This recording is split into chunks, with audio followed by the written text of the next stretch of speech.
So ngayon, magpapakita po ako ng mga supplies na kailangan sa kapag mayroong kalamidad sa ating lugar. Okay, start na po tayo. So una po dyan, gusto kong ipakita.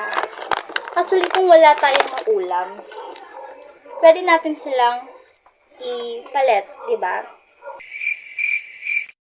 A few moments later. Of course, hindi mawawala ang bigas. What? Kaso I have these snacks, siguro, kung meron talaga na mailalagay sa bag, maaari rin ito. Wow naman! Wow! Wow! Mawawala ba ang coffee sa Pilipino? Hindi. And then yung milk or Alaska. And then, of course, yung mga gamot.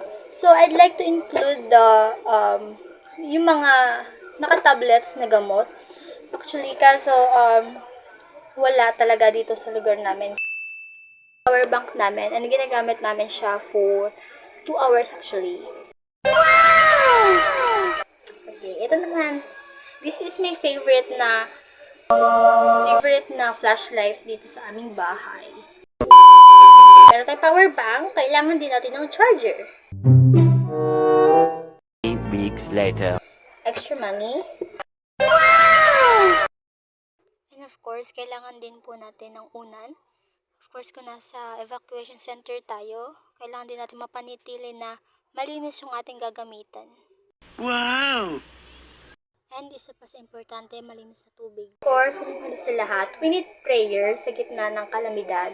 So, we need to ask for guidance sa Lord